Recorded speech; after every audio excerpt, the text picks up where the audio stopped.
Well, good morning, everybody. Here we are, just starting out for a little fly here in a watercourse at out near Dayborough.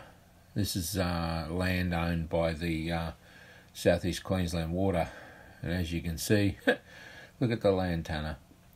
Anyway, look, why are farmers such liars and such terrible, terrible people?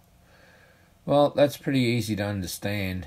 They've caused every part of the devastation of the ecology so far known to mankind. Well, that's what Anastasia Palaszczuk and the Labor government would like you to believe.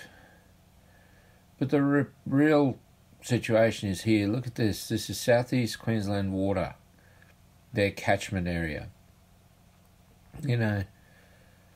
When you actually fly stuff over places and you have a real good look from a bird's eye point of view, it's the untold story that nobody gets to hear in suburbia of why Sanford's so full of Lantana in all the watercourses. Where does a watercourse go from Moreton Bay Regional Council to South East Queensland Water? It's a very, very line. See how the drainage ditch there, the pipe underneath the road, comes across from all the Lantana on the high side of the road and then fills up this whole basin. How do any of the koalas or anything else get to these, get to the trees that they would normally eat from? And the truth of it is, you got 100 to 150 million animals don't, and nobody says a word about it. None of the greenies bothered to say anything about it. And you got those clowns at the WWF, Worldwide Wildlife Fund, and their lies and showing bulldozers and saying farmers kill koalas.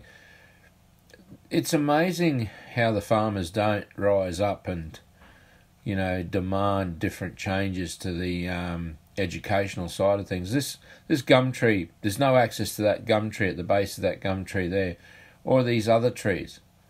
They're inside of this material, and that's all over the state through the Anastasia Palaszczuk government policies, pouring out of the national parks and watercourses like this here. It's just so devastating to see the facts and understand how the government actually controls what people see, to stop them from actually ever getting to the actual evidence. So I'm hoping to do better with this voiceover, that it's more precise to where I'm actually filming at the time. The last one wasn't very good in that respect. So anyway, so that's spot one, and that's on the dam, leading onto the dam, just across, the road, as the road runs 100 kilometres of continuous Lantana. And that just shows you interkept lands. Like, these guys have very big budgets that are paid by the government for weed control, and have a look at that. Now this is another section. This is called Rush Creek.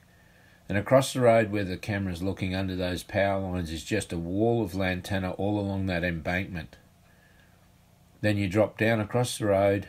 This is all catchment area again for South East Queensland Water, and they won't even pick up the phone. That's wall-to-wall Lantana. See, sometimes when you're filming stuff, it's not as easy to get it that it's really clear. That's all Lantana. All of that sub-story is just a continuous, of Lantana, all up this embankment. That cockspur's, 60 feet in the air up that tree there. And the Lantana just continues all the way around both sides of this road and all through that there.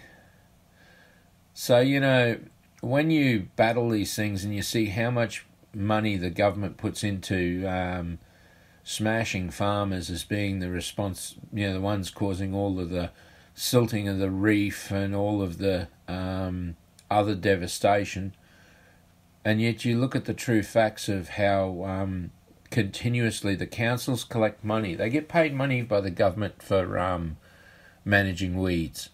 And then you've got councils that openly admit, and that's every single council so far, openly admit that they have no policy on dealing with Lantana at all, or any other weeds.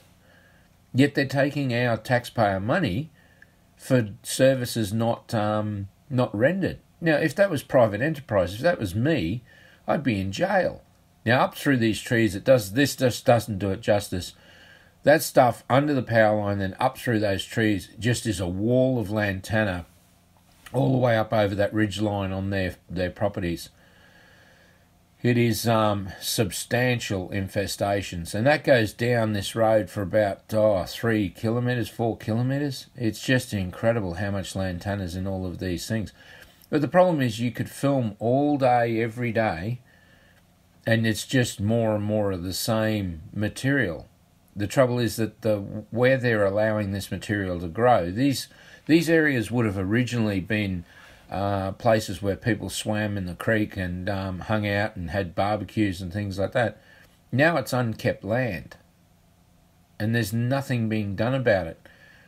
The ecology of these grasses not being kept and mowed means that it gives the weeds the opportunity to get out of control. Yet, if these places were actually just maintained, right, after the lantana's removed, they have no problems growing the grass, just a quick slash every now and then, and they'd be pristine areas for people to go and sit their backsides in a creek on a hot summer's day and enjoy themselves. And when people have access to areas, it means that they're willing to have the government spend money on those areas. And the more that governments kick us out of these areas, the more that they get out of control. It doesn't get better, it gets worse. And then nobody